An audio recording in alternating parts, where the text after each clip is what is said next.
Anyway, we're at the basically the end of our trip. And maybe I'm not so concerned about coming back to the United States of America because it seems like woke Sharia is imminent in the United States of America. All right, let's just get right into it. This comes as Jeffries and Dem leaders voted to condemn socialism. Yeah. They fucking suck. Who cares? They can suck me. Okay. Meeting, a really good, very I'm diving right into it because there's so much to talk about here. This city of ours that we love to do very well. And I wanted to congratulate the mayor. He really ran an incredible race against. Why did Trump invite MAMDANI after having a mental breakdown after he won? What do you think? Because two reasons. One, because he can't destroy New York. He can't destroy New York because that's where he's from. And also because Zoran MAMDANI is the mayor of New York. And Donald Trump also has to literally, like, Donald Trump is a good politician partially for this reason, okay? I hate him. I disagree with him. I think he's a clown. I think he's incompetent. I think he's an animal. I think he's a fascist. However, he is a quote unquote good politician if you recognize that he is getting whatever his agenda is across, right? He gets to dominate. He gets to do whatever the fuck he wants.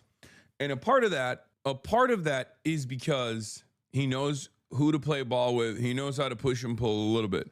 It's like he's a New York real estate social demon. He likes to be around people that he thinks are cool. He recognizes game.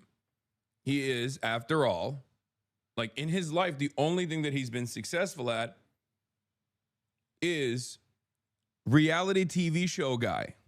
Okay? That is the only thing he's been good at. He has been an abject failure on every other front. But as a reality TV show guy, he has an eye for talent. Like, that was literally his job. The only thing he's been successful at, outside of just like being a fucking fascist, unfortunately for all of us, is being a reality TV show guy who would fire and hire people. Like, that was the whole concept beyond. That was the whole concept around the Apprentice. Like, his whole job was to just look at who is talented and recognize talent and keep them on the fucking show, right? A lot of smart people, starting with the early primaries against some very tough people, very smart people. And he beat them easily. And I congratulated him.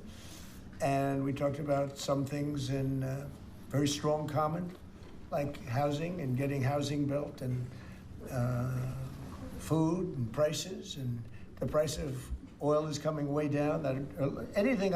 You referred to Mr. MAMDANI as a communist. Could you describe why All right. you feel that way? I'm gonna get my coffee. I hope the stream doesn't fall apart again. Stop him from arresting Prime Minister Netanyahu if he visits New York.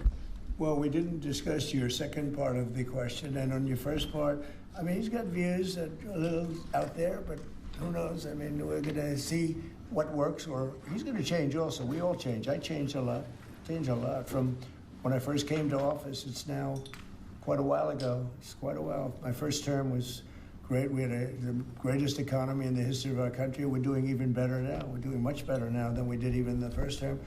And I can tell you some of my views have changed. And we had discussions on some things. I'm not going to discuss what they were, but that I feel very confident that he can do a very good job. I think he is going to surprise some conservative people, actually.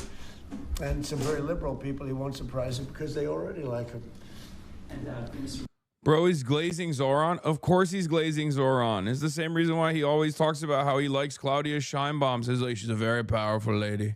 Very powerful lady. Very powerful. This lady, she's got power. She's very good. Donald Trump recognizes someone with talent and instantly, anyone with talent, anyone with power, anyone with something that they have offered to Donald Trump, he loves them. It could be an Arab sheik who's giving him $10 billion.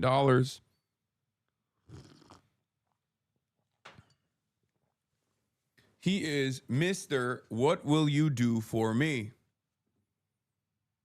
He also, and I think Michael from Pennsylvania is right when he says this, He is a New York nationalist.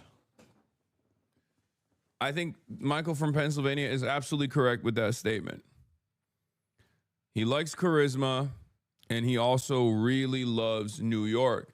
This was part of the reason why I thought there was no way he was going to actually cook New York. He's Mr. New York.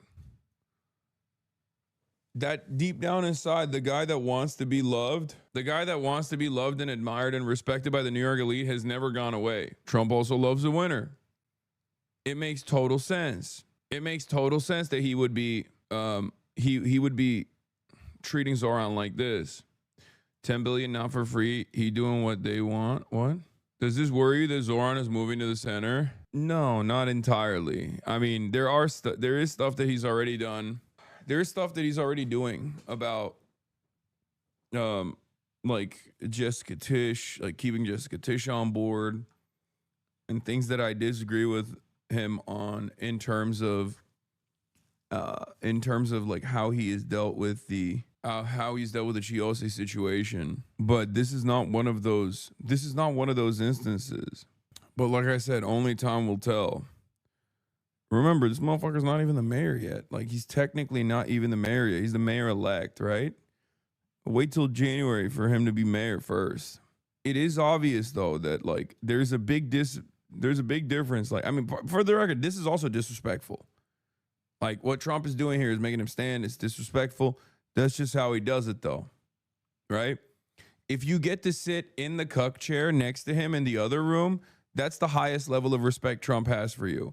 If he makes you stand next to his desk, then he's still disrespecting you. This is maximum disrespect. Putting those fucking Trump 2028 hats on right in front of them, specifically for this image. That is like, he just brought you in for a photo op. You know what I mean? Anyway, let's continue.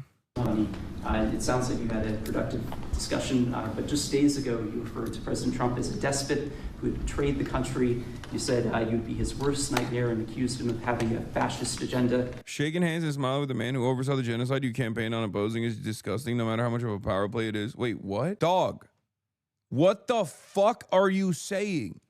He's the fucking president. What are you saying right now? Yo, y'all need to fucking wake up, okay? Some of you unironically behave in the crustiest, most anarchist, most fucking unbearable, hyper woke, rad lib loser ways possible. That's the fucking president. If the Hamas political bureau can sit across the fucking table from dudes who called the assassination of their children a week prior, then you have to develop a better understanding of how this stuff works. What the fuck are you talking about? Donald Trump is saying he's going to shut off money flowing into New York City. You have to talk to the president. That's so, oh my God, I'm losing my fucking mind. I'm losing my mind at the insanity. You have to be 12, right? Like, this is the, you know how we always say, oh yeah, that's funny, you're 12, when we talk about like Republicans. I think that's like the left's version of being 12. The left's version of being 12 is when you're like, oh, excuse me, I can't believe you're platforming Donald Trump. You know what I mean? Like, that is your version of being a fucking 12-year-old. I'm sorry. This is, when I see chats like that, I do understand why so many of these fucking annoying liberals are constantly talking about how unrealistic my worldview is about politics or whatever, because they met someone like that in the wild and they just have never watched my stream, I guess. So they fucking automatically assume that that's the type of person that I am, I guess. You sound like a Cory Booker voter right now. This is your liberal take, bro. You're a liberal. Man, shut your bitch ass up. Shut your bitch ass up. Shut your bitch ass up. Shut your bitch ass up. He's like, dude, I don't understand. Why wouldn't he actually instantly arm the NYPD as the revolutionary Marxist-Leninist vanguard and go attack the president? What is he supposed to do? He's the fucking mayor of New York. Shut up. Shut the fuck up. You are stupid, and you need to know you're stupid. If that is your take, you are a stupid person, okay? And you have to also understand, like, what do I always say about fucking Chuck Schumer and Hakeem Jeffries? I'm never like, oh, I can't believe they're meeting with the president. I'm saying I can't believe they're not actually dealing with the president. You are 12. You are 12. You're 12-year-old. You have to be a 12-year-old. He literally made that account to get banned. Yeah, he should have just like tried to engage in fisticuff. My contribution to the revolutionary cause is accusing other people of being liberals online. I'm doing my part. Yeah. No, people don't understand politics is not even the case. Like they have a childlike brain, a childlike sense of wonderment, and a childlike brain. That's what it is. It's funnier because chatters watch it on mute. Trump literally capitulated to almost every czar on agenda. Sewer socialism literally won today, but chatters are fucking dim. I'm telling you right now, I think it's mostly because I think I'm still cynical of Donald Trump. I think he recognizes talent, he recognizes charisma, and he wanted to lean into it. But I don't necessarily think that this will yield super positive results or anything. Are you planning to retract any of these remarks in order to improve your relationship? I think both President Trump and I, we are very clear about our positions and our views, and what I really appreciate about the president is that the meeting that we had focused not on places of disagreement, which there are many, and also focused on the shared purpose that we have in serving New Yorkers.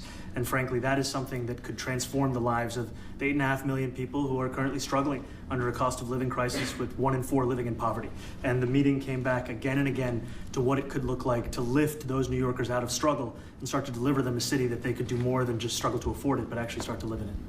And I've been called much worse than a despot, so it's not that insulting. Maybe I think he'll change his mind after we get to working together. Yes, please. Mr. President, Anthony Marshak from MTV Lebanon. I would like to ask you a question about the Middle East regarding, you said that Hezbollah in Lebanon is not in a good position. And Lebanon now is the final unresolved after Gaza and Syria. Given your assessment, like, what do you say for the Lebanese today? It's the Independence Day in Lebanon. And what is your next move to push toward disarmament? The disarmament of Hezbollah. Well, we are pushing for total disarmament of Hamas and, frankly, everybody else. And we actually have peace in the Middle East. As you know, the King of Saudi Arabia just left yesterday. We had some great meetings, and he's made a contribution toward the United States of more than $1 trillion. We have now over $20 trillion coming in. No country has ever had anything like that, not even close. If you go to 2 trillion or 1 trillion, it's a lot. We have 20 or $21 trillion. I want to issue a trigger warning, everybody. I'm platforming Donald Trump, and I want to apologize ahead of time. I want to do a land acknowledgement. This is stolen land. I know I couldn't do land acknowledgement 2 days ago because we were in mainland China, but today we can do a land acknowledgement. This is technically British, a British colonial outpost here. It's stolen land. Just let you know that I apologize for that. I apologize profusely for my legitimization of fascism. And I apologize even for Zohran Mamdani, honestly, who also is, I platform Zohran Mamdani, who's platforming Donald Trump, and I'm also in the process of platforming Donald Trump. So I just wanted to say I'm so sorry. I thought Zohran was cool, but thanks for introducing us to your personal friend Trump. I take platforming of him as an implicit endorsement. Yeah. Just wanted to say, I wanted to, so performative. Where's your tea though? Yeah. I think that Hezbollah has been a problem in Lebanon, big problem. We're working with Lebanon. We're working with everybody in the Middle East. That's another thing I think we have in common. We want to see peace in the Middle East. And we actually have now, for the first time, peace in the Middle East after 3,000 years. And now we're going to refine it, and I think you're going to see some very positive things happen. There is a potential to invite the Lebanese president to meet you to the White House. I would do that, absolutely. And if the mayor would like to be here for that meeting, because I know he feels very strongly. I think you feel very, very strongly about peace in the Middle East. I think we desperately. Can you explain why making him stand is a maximum disrespect? No, it's just disrespect. Trump is Mr. Power Play, dude. He cares. He's like the fucking strong handshake is profoundly important guy. He believes in the power of a strong handshake. Like, that's the type of motherfucker he is. That's the type of time he's on, right? So for that reason, a lot of this stuff has symbolism for him. Making Zohran Mamdani stand upright next to him while he sits at the desk is a power play. Like think about MBS.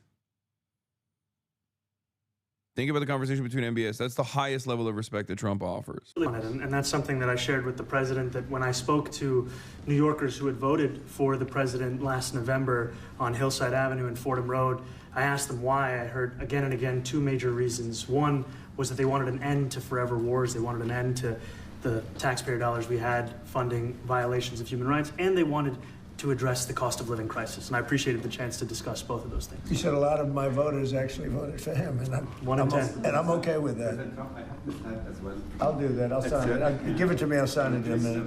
That's pretty good. Mr. President, you've threatened to send federal troops to New York City. You both have differences when it comes to ICE agents in New York City. Mr. MAMDANI, you've called ICE a rogue government entity.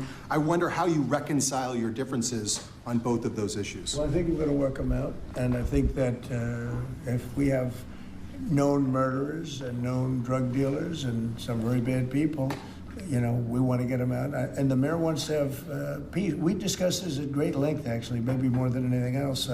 He wants to have a safe New York. Ultimately, a safe New York is going to be a great New York. If it's not safe, no matter how well we do with pricing and with anything else, we can talk about anything you want. If you don't have safe streets, it's not going to be a success. So we're going to work together. We're going to make sure that if there are horrible people there, we want to get them out. I think he wants to get them out maybe more than I do. So we'll work together. We discussed it at great length. Yes, please. Yeah, two questions, if I may. One for you, Mr. President, on BBC in a second. But first of all, for the mayor-elect.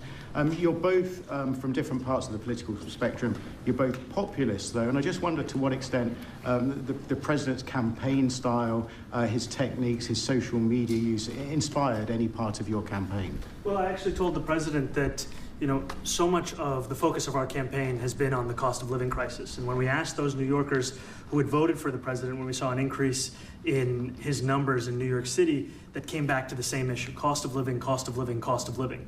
And they spoke about the cost of groceries, the cost of rent, the cost of... This is such a good way to fucking... Oh, God.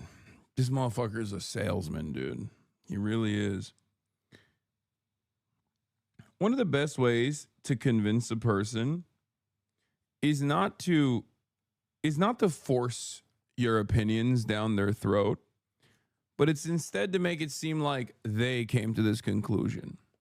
So for Zohran Mamdani, one of the best ways that he constantly talks about the affordability situation is when he ties it back to Donald Trump by stating that Donald Trump actually ran a pretty effective campaign that won on the issues of affordability. He makes it seem as though they are completely aligned on this issue. Now, of course, Donald Trump hasn't done dick about affordability, but it's also true that he actually ran on affordability. So Trump knows that this is successful. Trump knows that this is an issue that he has to address. So he can't just fucking sit there. He can't just sit there and be like, no, I don't care about affordability. The cost of childcare. And too often politicians are looking to lecture to New Yorkers what they should care about as opposed to listen. And when we spoke to those voters who voted for President Trump, we heard them speak about cost of living. We focused on that same cost of living, and that's where I am really looking forward to delivering for New Yorkers in partnership with the president on the affordability agenda. And I think we have to work a little bit. We talked about Con Edison. We have to. Look, he likes him. Oh my God, brother, you can, like, I see it. He fucking likes him, dude. He's cooking. Come to Finland, the land of 1,000-pound pouch types.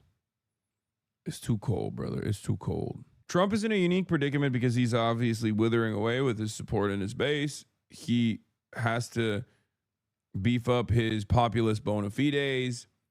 Zohran Mamdani has a lot of motion and a lot of momentum. So obviously this is a great opportunity for him to lean into that, just to grab onto it. He also, I think, sees this as a decent opportunity to drive a bigger wedge in the Democratic Party. Trump sees this as an opportunity to shit on Hakeem Jeffries and Chuck Schumer, who he knows vehemently dislike Zohran Mamdani. But for the time being, let's enjoy the show. You know what I mean? Let's enjoy this gets better. Yes, I saw some clips of this. It's fucking crazy. Like the clip I saw was when he was like, you can say it. Anyway, let's continue. A little bit on getting the prices because, you know, we've gotten fuel prices way down, but it hasn't shown up in Con Edison. And we're going to have to talk to them. You know, if we're sending them fuel at a much lower price than it was a year ago, which is true, we have to get Con Edison to start lowering the rates. Absolutely. And if I may, last week you told me you were pushing ahead with your plans to sue the BBC for up to $5 billion.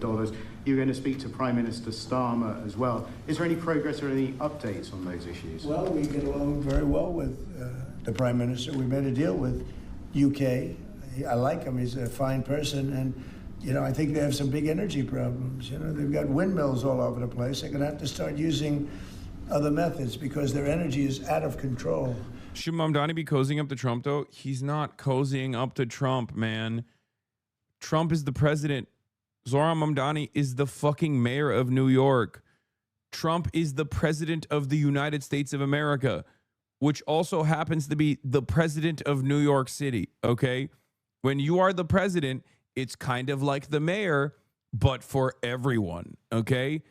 Since we have an interesting way of analyzing things here, I'll simplify it for you. Zohran Mamdani is the mayor of 8.8 million New Yorkers. Donald Trump is kind of like the mayor, but for 330 million Americans, right? Which includes Zohran Mamdani, for the record. Still doesn't justify platforming, though. Okay, you guys need to stop playing around, please.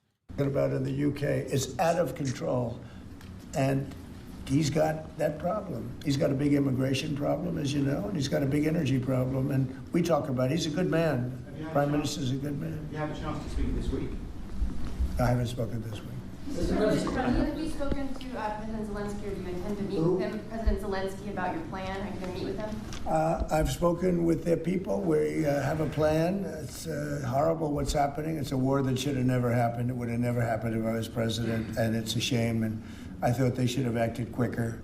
But it's a cold winter, and a lot of the you talk about utilities, but a lot of the big energy producing plants have been under attack, to put it mildly, to put it nicely. Yeah, we have a way of getting peace, or we think we have a way of getting peace. He's going to have to approve it.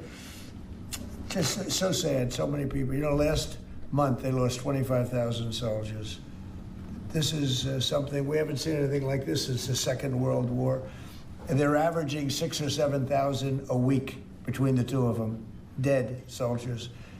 And it goes on, and I think they're getting reasonably close. But you are getting jealous of Trump, admit it. They are cute for real. Yes, I'm jealous of Donald Trump. I don't want to predict. I would have said that would have been one of my early ones. I did 8 peace deals of countries, with the blokes, including in India, Pakistan. You could even go, in fact, they're coming here in a week or two, go to the Congo and Rwanda. That was 10 million people dead. And we worked something out on that, but so many. And the one I thought would have been, for me, because I have a very good relationship with President Putin, I thought that would have been maybe quicker. But it does take 2 to tango. And now you just see all the death. And, you know, it doesn't affect us other than the fact that we don't want to see all those people dead. Really, it's on the other side of the ocean. It's a war that should have never happened. It did happen. I blame the person also sitting right behind this desk.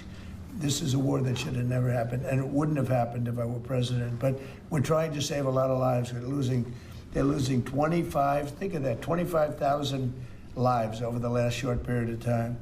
That's Ukrainian and Russian, and it's a shame. What happens if President? I want to ask the mayor-elect about a House resolution. It just passed overwhelmingly to condemn socialism, including with 86 Democrats, all of House Dem leadership, and the Minority Leader, Hakeem Jeffries, despite his endorsement of you.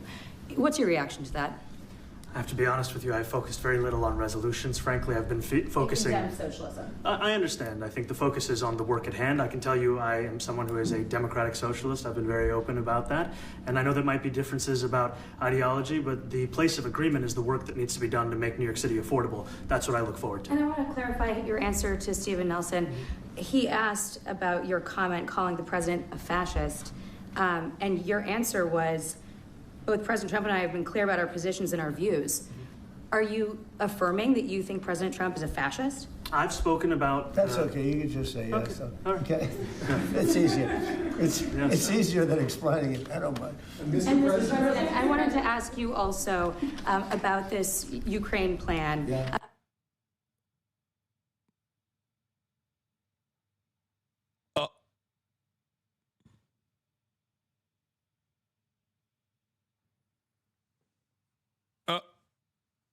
I don't mind.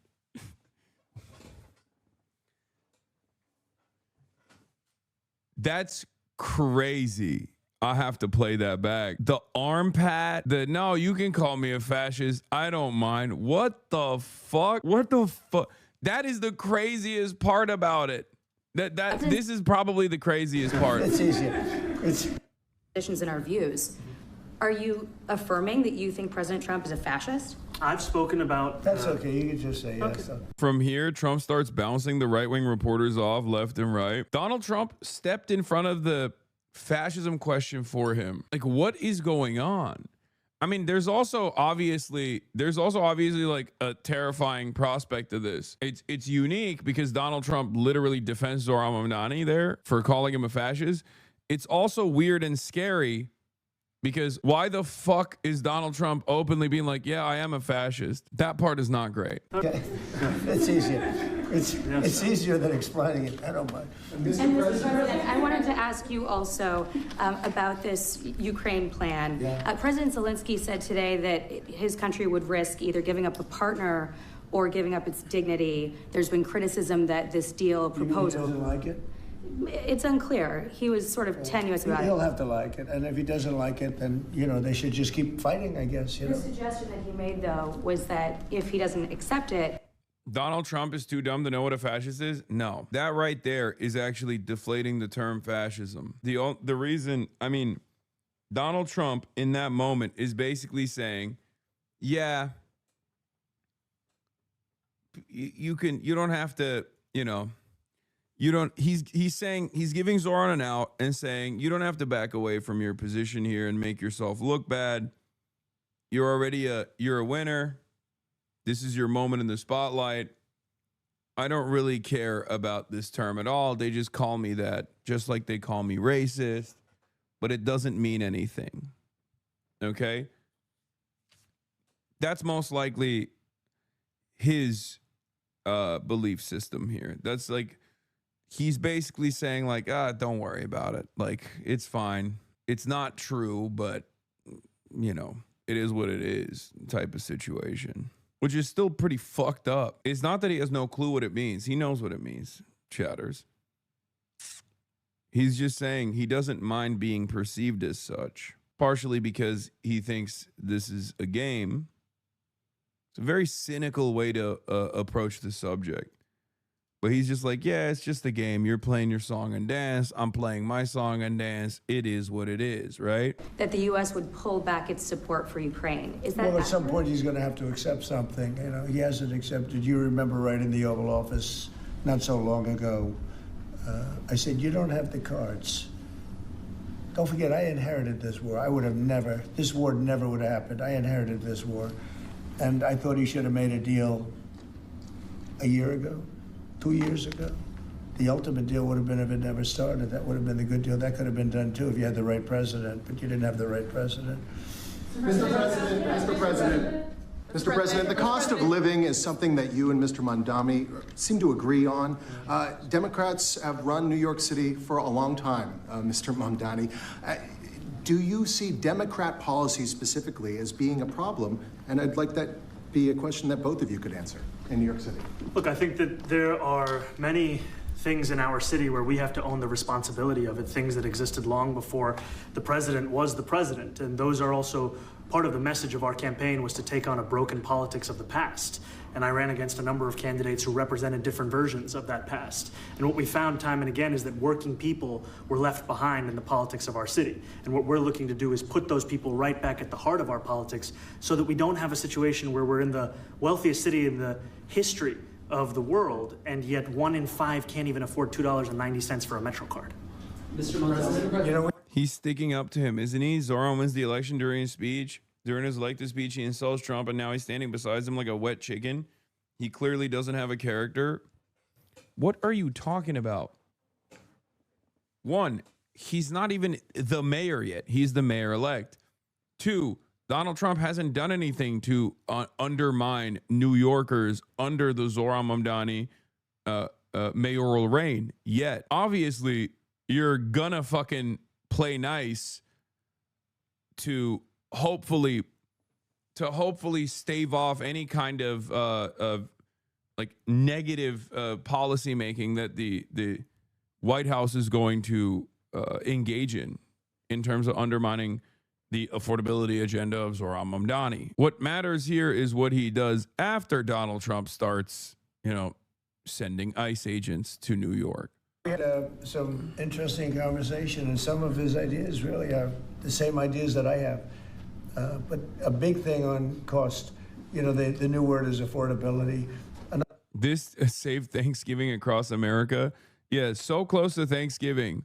A lot of you guys are going to have a really funny time with your relatives. After months and months of Zoran Mamdani is a communist, it's terrifying. He's really bad. Donald Trump just basically deflates a year's worth of insane negative commentary and coverage from Fox News with one single meeting, with one single light tap on the shoulder. Donald Trump just basically came in and was like, no, this guy is handsome, he's funny, he's charismatic, he's going to do well. He calls himself a communist. It's all right. He calls me a fascist. I'm all right with that. We're just playing politics, right? Come on. We both love affordability, don't you think? Marjorie Taylor Greene is out. Wait, what? Out on what? Let's take a look at her video. Hi, everyone. I've always represented the common American man and woman as a member of the House of Representatives, which is why I've always been despised in Washington, D.C., and just never fit in. Americans are used by the political industrial complex of both political parties, election cycle after election cycle, in order to elect whichever side can convince Americans to hate the other side more. And the results are always the same. No matter which way the political pendulum swings, Republican or Democrat, nothing ever gets better for the common American man or woman. The debt goes higher, corporate and global interests remain Washington's sweethearts, American jobs continue to be replaced, whether it's by illegal labor or legal labor by visas or just shipped overseas. Small businesses continue to be swallowed by big corporations. Americans' hard-earned tax dollars always fund foreign wars, foreign aid, and foreign interest, and the spending power of the dollar continues to decline. The average American family can no longer survive on a single breadwinner's income, as both parents have to work in order to simply survive. And today, many in my children's generation feel hopeless for their future and don't think they will ever realize the American dream. And that breaks my heart. I am no longer blinded by electoralism and the social fascists. I have realized that the true movement is to build a vanguard, a revolutionary vanguard on the countryside and go on a long march, the longest of marches. I ran for Congress in 2020 and have fought every single day believing that Make America Great Again meant America first. I have one of the most conservative voting records in Congress, defending the First Amendment, Second Amendment, unborn babies, because I believe God creates life at conception, and I love to fight for the little guy. Strong, safe borders, I have fought hard for that. I've fought against COVID tyrannical insanity and mandated mass vaccinations, and I've never voted to fund foreign wars with your hard-earned tax dollars. However, with almost 1 year into our majority, the legislature has been mostly sidelined We endured an 8-week shutdown, wrongly, resulting in the House not working for the entire time, and we are entering campaign season, which means all courage leaves and only safe campaign re-election mode is turned on in the House of Representatives. During the longest shutdown in our nation's history, I raged against my own speaker and my own party for refusing to proactively work diligently to pass a plan to save Americans' health care and protect Americans from outrageous, overpriced, and unaffordable health insurance policies. The House should have been in session working every day to fix this disaster, but instead, America was force-fed disgusting political drama once again from both sides of the aisle on television every single day. My bills, which reflect many of President Trump's executive orders, like calling for a new census counting Americans only to draw new districts, making English the official language of the U.S., making it a felony to medically trans a minor, and other bills like eliminating capital gains taxes on the sale of your primary home and eliminating H-1B visas, just sit. They all sit collecting dust. That's how it is for most members of Congress bills. The Speaker never brings them to the floor for a vote. Many common Americans are no longer easily convinced by paid political propaganda spokespersons and consultants on TV and paid shills on social media obediently serving with cult-like conviction to force others to swallow the political party talking points. Because they know how much credit card debt they have, they know how much their bills have gone up over the past 5 years, they actually do their own grocery shopping and know food costs too much, their rent has increasingly gone up and up, they have been outbid by corporate asset managers too many times when they put in an offer to buy a house, they have been laid off after being forced to train their visa-holding replacement. The college degree they were told to earn only left them in debt with I don't think she's blinked once, is what you're saying. It's because she is. It's because it's because she's a titan, dude. That's what it is. Anyway, let's continue. Your salary. They see more homeless people than ever on their own community streets. They can't afford health insurance or practically any insurance, and they just aren't stupid. These are the people I represent and love because that is who all of my family and friends are, common Americans. I've been blessed to represent the 14th District of Georgia for 5 years. The district is filled with some of the most wonderful, kind-hearted, God-fearing, patriotic, hardworking people you will ever meet. Good, regular, common Americans. I've worked hard to bring taxpayer dollars back home to help district needs. I impeached Biden's Secretary of Homeland after watching my constituents die as he facilitated dangerous open border invasion into America. And I led the effort to defund hard-left politically biased NPR and PBS and the corrupt USAID, and I did that as chair of the DOJ subcommittee. I have fought harder than almost any other elected Republican to elect Donald Trump and Republicans to power. I traveled the country for years. I spent millions of my own money. I missed precious time with my family that I can never get back. And I showed up in places like outside the New York courthouse in Collect Pond Park against a raging leftist mob as Trump faced Democrat lawfare. Meanwhile, most of the establishment Republicans who secretly hate him and who stabbed him in the back and never defended him against anything have all been welcomed in right after the election. And I will never forget the day I had to leave my mother's side as my father had brain surgery to remove cancerous tumors in order to fly to Washington, D.C. to defend President Trump and vote no against the Democrats' second impeachment in 2021. My poor father and my poor mother, it was way too much for all of us. Through it all, I never changed or went back on my campaign promises and only disagreed in a few areas, like my stance against H-1Bs replacing American jobs, AI state moratoriums, debt for life 50-year mortgage scams, standing strongly against all involvement in foreign wars, and demanding the release of the Epstein files. Other than that, my voting record has been solidly with my party and the president. Loyalty should be a two-way street, and we should be able to vote our conscience and represent our district's interests because our job title is literally representative. America first should mean America first and only Americans first, with no other foreign country ever being attached to America first in our halls of government. Standing up for American women who... I don't understand why, like, I still don't get why she's resigning, though, you know? Like, I don't get why she's resigning. This doesn't make sense. Something tells me we haven't seen the last of Tater. No, of course not. But even then, it just doesn't make sense. Is she getting blackmailed because of her recent disagreements with Trump and Epstein? I don't fucking know. She gets into it later. She doesn't want to win her primary and then defend Trump in the midterms when Dems impeach him. She wants to save herself from an AIPAC primary. No, she's safe. She is safe. There is no world where Donald Trump could even undermine Marjorie Taylor Greene in her district. I'm fairly certain she's safe. And if anything, she's more of a threat to Trump in power when she's in that seat, winning elections, resigning instead of just retiring. LaMaFeo's trying to fuck them over. I still don't understand why. I think she's more consequential. If she wants to shit on the Republican Party, she can still do so.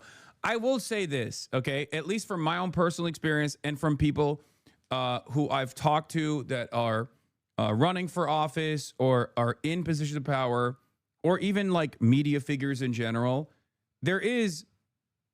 Israel will make your life a living fucking hell if you are outwardly and overtly anti-Israel. Like, it's not even a question. There is only one group of influence peddlers that have more motion and more intensity and more investment in making your life a living hell until the end of time, and it is absolutely the Hosberists.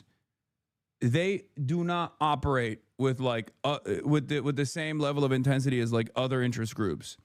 You can be a fucking anti-big oil guy. You can be a climate change guy. You can be anti-billionaire. They will come after you for sure, right? If you are those things, but never to the same level of fervor. I have never experienced anything like this in my 12-year career as a political commentator on the internet. Hours before Mayor-elect Zoran Mamdani arrived in Washington for his first meeting with President Trump, the House of Representatives passed a bipartisan resolution condemning the, quote, horrors of socialism. Let's find out more about this. Political reporter Marcia Kramer joins us once again to tell us the details. Marcia? Okay, Jay and Dick. Far be it from me to be a conspiracy theorist, but it was probably no accident that the House voted to condemn socialism on the very day New York City's mayor-elect, a Democratic socialist, met with President Trump at the White House. Now listen to this. The resolution was introduced nearly a month ago, but Republicans decided to bring it to the floor for a vote today. I have to be honest with you, I focused very little on resolutions. Frankly, I've been focusing... Socialism. I understand. I think the focus is on the work at hand. I can tell you I am someone who is a democratic socialist. I've been very open about that. And I know there might be differences about ideology, but the place of agreement is the work that needs to be done to make New York City affordable. That's what I look forward to. Standing next to President Trump in the Oval Office, Mayor-elect Zoran Mamdani batted away a question about a resolution passed by the House that decried the horrors of socialism. The resolution was voted on just as Mamdani was arriving in Washington to meet with the president. A yes vote on this resolution should be a relatively straightforward, easy decision. It simply states that Congress denounces socialism in all its forms and opposes the implementations of socialist policies in the United States of America. The resolution passed in a bipartisan vote of 285 to 98, but it was particularly embarrassing to the newly elected mayor because among the 86 Democrats who supported the measure were 14 congressmen from New York and Jersey. House Minority Leader Hakeem Jeffries, who only endorsed Mamdani at the 11th hour of the mayor's race, voted with the Republicans to support the measure.